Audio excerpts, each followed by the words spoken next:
تو فرمایا کہ یہ تیسری جو جماعت ہے وہ پہلے تو صلح کرانے کی کوشش کرے، اور اگر وہ کارآمد نہ ہو تو پھر دیکھ لے ان میں سے حق کون پر کون ہے، ناحق کون ہے، ظالم کون ہے، مظلوم کون ہے۔ حق کا ساتھ دو، حق کا ساتھ دے کر مظلوم کے ساتھ لڑو جب تک وہ حکم خداوندی کے سامنے سر تسلیم خم نہیں کرتے، اس وقت آپ نے ان کا ساتھ دینا ہے۔ اور یہ نہیں فرمایا کہ یہاں اپنے قبیلے کے اعتبار سے ساتھ دو، میرا بھائی کون ہے، میرا خاندان والا، میری زبان بولنے والا، حتیٰ کہ میرا ملک کا کون ہے، ملک بھی نہیں، آگے کی بات کرتا ہوں، ملک بھی نہیں، مذہب کا بھی یہ مت دیکھا کرو یہ میرا، یہ مسلمان ہے، ایک مسلمان لڑ رہا ہے یہودی کے ساتھ، ایک مسلمان لڑ رہا ہے عیسائی کے ساتھ،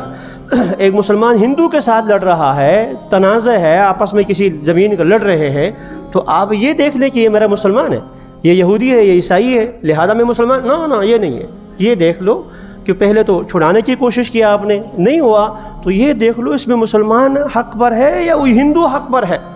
حق کی وجہ سے ساتھ دینا ہے، زبان کی وجہ سے ساتھ نہیں دینا، اور قومیت کی وجہ سے نہیں، اور میں نے کہا کہ ملک کی وجہ سے نہیں، ہم پاکستان ہیں اور فلاں یہ، حتیٰ کہ مذہب ہم مسلمان، نہ یہ بھی نہیں۔ ایک اور واقعہ، قاری محی الاسلام پانی پتی، یہ پانی پتی حضرات جو ہے ان کے بڑے شمار ہوتے ہیں، ان کے پاکستان بننے سے پہلے کا واقعہ۔ پانی پت ہندوستان میں جو جگہ ہے وہاں مسلمانوں کی مسجد کے ساتھ جو ہے وہ دوسروں کی عبادت گاہ تھی، وہ گھنٹی بجایا کرتے تھے۔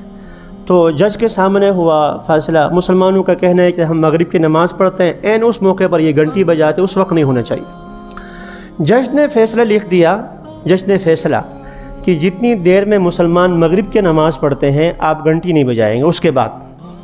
اب بھائی مغرب کی نماز کتنی دیر میں پڑھتے ہیں، اب یہ ٹائم تو فکس کرنا ہے نا۔ تو جج نے یہ فیصلہ دیا کہ جا کر چیک کر لو، ٹائم دیکھ لو کہ مغرب کی نماز پڑھنے میں کتنا وقت لگتا ہے، تو اتنے وقت تک یہ لوگ گھنٹی نہیں بجائیں گے، اس کے بعد شروع کر دیں گے۔ اب جا کر قاری صاحب کے پیچھے نماز پڑھنی ہے، آج قاری صاحب نماز پڑھائیں گے، قاری محی الاسلام صاحب، اور وہ دیکھیں گے کہ کتنا ٹائم وہ نماز میں لگتا ہے۔ مغرب کی نماز میں 5 منٹ لگتے ہیں، یا زیادہ کہتے سنتیں ملا کر 10 منٹ ہو گئے، تو اتنی دیر تک مسلمان آپ آ کر مل گئے، قاری صاحب آج آپ کے پیچھے جو ہے وہ جج کی کمیٹی آ جائے گی نماز پڑھنے کے لیے، مغرب کی چیک کرنے کے لیے کہ مغرب کی نماز کتنی دیر میں ہوتی ہے، تو آج نماز لمبی کر دینے آپ۔ حالانکہ اندازہ کو نماز لمبی کر کوئی گانا گائے گا؟ بھئی نماز میں سورہ فاتحہ کے بعد اگر میں عام طور پر الم تری کیف پڑھتا ہوں، اذا زلزلہ پڑھتا ہوں، مسنون یہ ہے اذا زلزلہ سے آخر تک آخری چھوٹی چھوٹی صورتیں پڑھنی چاہیے، اور آج اگر وہ اذا زلزلہ کی بجائے الرحمن پڑھ لے، تبارک الذی پڑھے گا، کوئی گناہ کی بات ہے؟ تو آ کر انہوں نے درخواست کی، جو وکیل صاحب ہیں یا جو کچھ بھی تھے ان کے کیس کے پیروی کرنے والے، قاری صاحب آج چونکہ جج کی طرف سے یہ کمیٹی آئے گی، آج نماز آپ نے لمبی کر دینی، تاکہ جو ہے وہ ٹائم نوٹ ہوگا،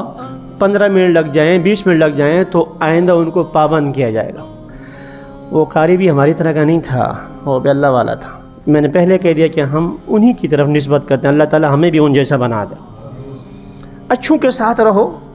اچھے جیسے نہ بن جاؤ۔ انجن کہاں چلتا ہوتا ہے، ریل کا جو ہے انجن جو ہے سب کچھ اس میں ہوتا ہے، پیچھے ڈبوں میں کیا ہوتا ہے، لیکن ہک ٹچ ہوتا ہے تو کراچی وہ ڈبے بھی پہنچ جاتے ہیں۔ اس لیے اچھی جماعت کے ساتھ، نیک لوگوں کے ساتھ ٹچ ہو جاؤ، اعمال ان جیسے نہ بھی ہوں تو بھی انشاءاللہ بیڑا پار ہو جائے گا۔ تو اللہ کا شکر ہے ہمارا تعلق جو ہے روحانی ان حضرات کے ساتھ۔ تو قاری صاحب سے جب وکیل صاحب نے انہیں درخواست کی، انہوں نے کہا کہ پہلی بات تو اگر ایسا کر لوں تو پھر میری نماز اس کے لیے نہیں ہوگی، اس کے لیے ہو جائے گی۔ دوسری بات، اور آج میری نماز صرف نماز ہی نہیں ہے بلکہ شہادت ہے، گواہی ہے کہ مغرب کی نماز میں اتنا وقت لگتا ہے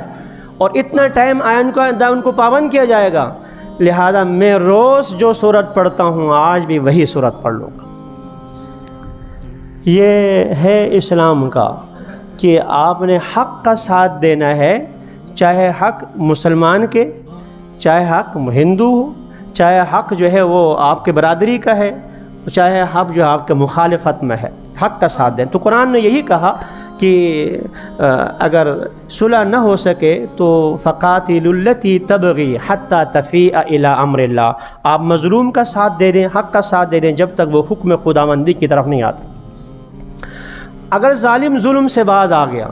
اب کیا کرنا ہے؟ فَإِنْ فَاءَتْ، بس ظالم نے ہاتھ روک لیا، تو آپ کو پتہ ہے کہ وہ اگر بال کی کھال اتارو تو اگر اس نے 10 مکے لگائے ہیں تو اس نے مکے کی بجائے اگر زبان سے ماں بہن کی گالی بھی تو دی ہوگی نا۔ اگر اس کی طرف سے 10 زیادتیاں ہو گئیں تو ایک آدھ تو اس کی طرف سے بھی ہو گئی ہوگی۔ اگر آپ صرف فیصلہ کر کے چھوڑ دیں گے تو دل کی کدورتیں اندر جو ہے وہ پنپتی رہیں گی، کل جو ہے ان کے ہاں طاقت آ جائے گی، آج طاقتور یہ تھا اس نے مکے زیادہ مارے ہیں، کوئی کل طاقت اس کے ہاتھ میں بھی آ سکتی، یہ بھی کر لے گا۔ لہذا صرف فیصلہ پر نہیں اکتفا کر لو، فاصلحوا بینہما، درمیان میں آپس میں صلح صفائی، یار بس کرو یار، ہو گیا صلح صفائی، اونچ نیچ سارا، تالی دونوں ہاتھ سے بجتی ہے، تالی دونوں ہاتھ سے، ادھر سے اگر زیادتی ہوگی تو یہاں سے بھی ہوئی ہوگی، اس لیے آپس میں صلح صفائی کرا۔ اور ساتھ یہ بھی کہ رسول اکرم صلی اللہ علیہ وسلم ہوتا ہے نا کہ قبیلے آپس میں جماعتیں دوسروں کے ساتھ معاہدے ہوتے ہیں، یا یہ کہ ہمارا پاکستان کا جو ہے مثال کے طور پر ہم تو عالمی معاہدے کے پابند ہیں، اقوام متحدہ کے پابند ہیں، اس لیے ہم فلسطینیوں کے حق میں کچھ بھی نہیں کر سکتے، ہم اس معاہدے کے پابند ہیں تو اس لیے ہم کچھ نہیں کر سکتے۔ محمد مصطفیٰ صلی اللہ علیہ وسلم نے فرمایا لا حلف فی الاسلام، اسلام میں ایسے معاہدے کی کوئی حیثیت نہیں ہے، اسلام میں ایسے معاہدے کی کوئی حیثیت نہیں ہے جو ظلم زیادتی پر مبنی ہو۔ ایک فلسطینی قوم، ہمارے مسلمان بھائی، مثال کے طور پر عام مثال دے رہا ہوں سب کو سمجھنے کے لیے، اب ہم کہہ دیں یار ہم اقوام متحدہ کے چارٹر کے اس کے جو ہے اس کے مافت تابع ہیں، پابند ہیں، لہذا ہم کچھ نہیں کر سکتے۔